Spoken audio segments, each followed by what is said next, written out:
ஓட்டு கேட்டு வருகிறார். தாமரைக்கு வாக்கு கேட்டு வருகிறார். விவசாயின் தோழனாய் கொங்கு மண்டலத்தின் கொள்கை தளபதியாய் வருகிறார்.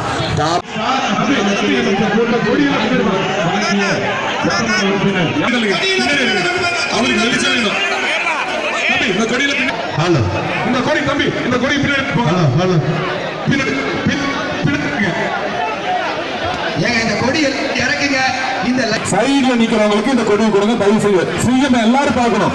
கொடி மறைச்சுக்குது. சைடுல கொடுங்க தம்பி.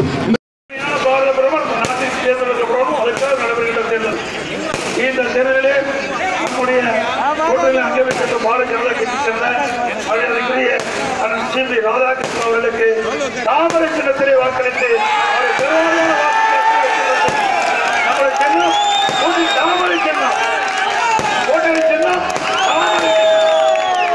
சின்னத்திலே வாக்களித்து அவரை பெருவாரியான வாக்கு வித்தியாசத்திலே வெற்றி பெற செய்ய வேண்டுமாய் இருவரை கொண்டு வேண்டி கேட்கப்படுகிறது. மத்தியில் திறமையான பிரதமர், வலிமையான பிரதமர், நாட்டை பாதுகாக்கக்கூடிய பிரதமர், அப்படி தகுதி வாய்ந்த பிரதமர் தேர்ந்தெடுக்கப்பட வேண்டும் என்று சொன்னால் தற்போது பிரதமர் இருக்கின்ற மாண்பு பிரதமர் நரேந்திர மோடி அவர்கள் மீண்டும் பாரத பிரதமர் அவர்களுக்கு தாமரை சின்னத்திலே வாக்களித்து பெருவாரியான வாக்கு வித்தியாசங்களை வெற்றி பெற செய்ய வேண்டுமாய் அன்போடு கேட்டுக்கொள்கிறேன். என்னப்பா சத்தம்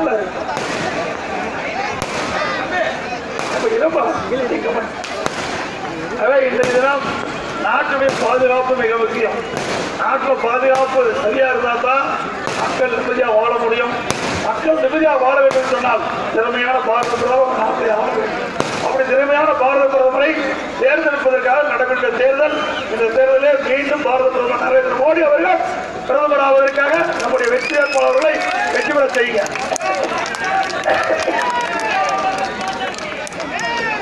அதே போல இன்றைக்கு திராவிட முன்னேற்ற கழகம் தேர்தல் அறிக்கை வெளியிட்டிருக்கிறார். காங்கிரஸ் தேர்தல் அறிக்கை வெளியிட்டது. அனைத்து இந்திய அண்ணா திராவிட முன்னேற்ற கழகம் தேர்தல் அறிக்கை வெளியிட்டிருக்குது. நம்முடைய பாரதிய ஜனதா கட்சியும் தேர்தல் அறிக்கை வெளியிட்டிருக்குது. நம் கூட்டணி கட்சி சேர்ந்த பாட்டாளி மக்கள் கட்சியும் தேர்தல் அறிக்கை வெளியிட்டது. நம்முடைய கூட்டணி மெகா கூட்டணி. நம்ம கூட்டணியில் அங்கமைக்கின்ற கட்சிகள் எல்லாம் தேர்தல் அறிக்கையில் குறிப்பிட்ட அத்தனை அம்சங்களும் நிறைவேற்றப்படும். அதே நேரத்தில் திராவிட முன்னேற்ற கழக தலைமையில் இருக்கின்ற அந்த கட்சிகள் திராவிட முன்னேற்ற கழகம் தேர்தல் அறிக்கை வெளியிட்டது, காங்கிரசும் தேர்தல் அறிக்கை வெளியிட்டது. ஆனால் அந்த திட்டத்தை எதுவுமே நிறைவேற்ற மாட்டாங்க. ஏன்னா ஒவ்வொரு முறையும் தேர்தல் வரும்போது தேர்தல் அறிக்கை வெளியிடுவாங்க, ஆனால் நிறைவேற்றப்பட மாட்டாங்க. அது சந்தர்ப்பவாத கூட்டணி. அந்த கூட்டணிகளும் அவ்வப்போது அந்த நேரத்துக்கு ஏற்றவாறு கூட்டணி அமைச்சுக்குவாங்க.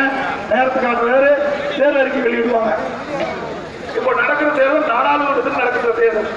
யார் பாரத பிரதமராக வர வேண்டும், எந்த கட்சி ஆட்சியை வருவதற்காக நடைபெற்ற தேர்தல். ஆனால் ஸ்டாலின் தேர்தல் அறிக்கையில் என்ன சொல்றாரு? மாநிலத்தில் இருக்கிற பிரச்சனைக்கு தான் சொல்றாரு. இப்ப சட்டமன்றத்துக்கு தேர்தல் நடக்கல, பாராளுமன்றத்துக்கு தேர்தல் நடக்குது. ஆனால் வேண்டுமென்றே திட்டமிட்டு கவர்ச்சிகரமான திட்டத்தை தேர்தல் அறிக்கை மூலமாக அறிவிப்பு கொடுத்து மக்களை குழப்பி அதுல வாக்குகளை பெற முயற்சிக்கிறாங்க. இருக்கணும். இது நாடாளுமன்ற தேர்தல், சட்டமன்ற தேர்தல் அல்ல. அவர் கொடுக்கப்பட்ட வாக்குறுதி அனைத்தும் பொய். தேர்தல் அறிக்கை அத்தனையும் பொய்.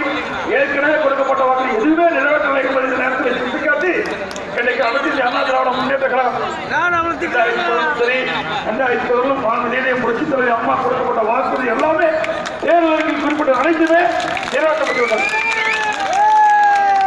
என்ன செஞ்சாரு? 15 ஆண்டு காலம் மத்தியில் ஆச்சரியம் திமுக இருந்தது. தமிழ்நாட்டுக்கு என்ன கொடுத்தாங்க? எதுவுமே கொடுக்கல. காங்கிரஸ் மத்தியில் ஆச்சரியம் இருக்கும்போது தமிழ்நாட்டு மக்களுடைய வாக்களை பெற்று மத்தியில் அமைச்சராக இருந்தார். எந்த நிதியாவது கொடுத்தாங்க? எந்த நிதியும் கொடுக்கல, எந்த திட்டமும் வரல, எந்த புதிய தொழிற்சாலையும் வரல. காங்கிரஸ் மத்தியிலே ஆட்சி எந்த பிரயோஜனம் கிடையாது. திமுக குடும்ப கட்சி, அது உறுப்பினர் தான் அதிகாரத்துக்கு வர முடியும், வேற யாரும் அதிகாரத்துக்கு வர முடியாது. ஆக அது திமுக கட்சி ஒரு கம்பெனி ஆயிடுச்சு, கட்சி எல்லாம். சந்தர்ப்பமா கூட்டணி சொல்றதுக்கு வைக்க போய் அந்த கூட்டணி அமைச்சிருக்காரு. வைக்க போய் கூட்டணி அமைச்சிருக்காரு. வைக்க திமுக வெளியில் போன என்ன சொன்னாரு? அது ஒரு கட்சி அல்ல, குடும்ப கட்சி. திமுக இருக்கிற ஸ்டாலின் கவுன்சிலுக்கு கூட தகுதி சொன்ன அதே நாட்டுக்கு இப்போ முதலமைச்சராக சொல்றாங்க. எந்த விதத்தில் நியாயம் என்பதை பார்க்க அதுதான் நாங்கள் சட்டப்போல கூட்டணி சொல்றோம். அது மட்டும் இல்ல, மறுமலர்ச்சி திராவிட முன்னேற்ற கழகம் திமுக கூட்டணி அமைச்சிருக்கிறாங்க. ரைட்டு, கட்சி கூட்டணி அமைக்கலாம். ஆனா திமுக சின்னத்துல மறுமலர்ச்சி திராவிட முன்னேற்ற கழகம் போய் நிற்கிறார், உதயசூரை நிற்கிறார். அப்படியே மறுமலர்ச்சி திராவிட முன்னேற்றம் இருக்கிறாங்களா, திமுக இருக்காங்களா? ஆக இது என்ன, இந்த கூட்டணியில ஒற்றுமையில்லாத ஒரு கூட்டணி, ஆக சந்தர்ப்பவாத கூட்டணி, கொள்கையில்லாத கூட்டணி. இன்னைக்கு ரைட்ல வந்து நினைச்சபடி பேசிட்டு இருக்க. நீங்க சரியா இருங்க. எங்கேயாவது ஒரு கட்சி வச்சு அடுத்த சின்னத்தில் போய் நிற்பாங்களா? பாரதிய ஜனதா கட்சின்னா அவங்க தாமரை சின்னத்தில் நிற்கிறாங்க. அண்ணா திமுக 2 சின்னத்தில் நிற்கிறது. பாட்டாளி கட்சினா மாம்பழ சின்னத்தில் நிற்கிறது. நம்முடைய தேமுதிகனா முரசு சின்னத்தில் நிற்கிறது. நாமெல்லாம் அந்தந்த கட்சி சின்னத்தில் நிற்கிறோம். ஆனா திமுக அண்ணன் வைக்கிற கட்சி அந்த சின்னத்தில் நிற்கணும். ஏன் அந்த சின்னத்தில் போய் நிற்கிறீங்க? அப்படின்னு என்ன சந்தர்ப்ப கூட்டணி தானே? சொல்லுங்க. சொல்ல கிடையாது, கோட்பாடு கிடையாது. அதிகாரம் வேணும்னா நாடாளுமன்ற தேர்தலை பயன்படுத்தி குடும்பம் சொல்ல இருக்கணும். அதுதான் இந்த கொடி நல்லா பறக்குது பார்த்தீங்களா? இந்த பாரதிய ஜனதா கொடி நல்லா பறந்து இருக்குது. இந்த கொடி பறக்குதான் அந்த கண்ணுக்கு தெரியும்.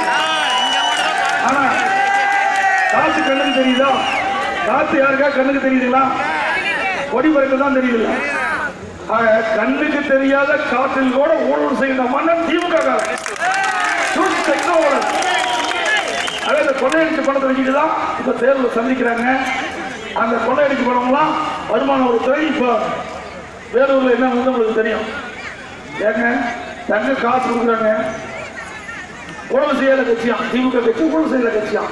எப்படியா தங்க காசு வரும்? ஊழல் செய்ய 10 கிலோ தங்க நாணயம், கோடிக்கணக்கான நோட்டு எல்லாம் அப்படியே கட்டு கட்டா நம்பர் போட்டு வச்சிருக்காங்க. ஸ்டாலின் சொல்றாரு, அங்க போய் வருமானத்துறை அதிகாரி வச்சு எடுத்தாங்க. எவ்வளவு பெரிய பொய்! எங்க மேல குற்றம் சுமத்துறீங்க. எங்காவது யாருக்குமே தெரியாத, எங்களையும் கேட்காத, எங்களுக்கே தெரியாத எவனா ஒருத்தர் சீட்டை வச்சிருக்காங்க. அதை வச்சுட்டு இன்னும் ஆசை போட்டேன். கைகரமா பணத்தோட முடிச்சிருக்காங்க, பவுனையும் முடிச்சிருக்காங்க, தங்கத்தையும் முடிச்சிருக்காங்க.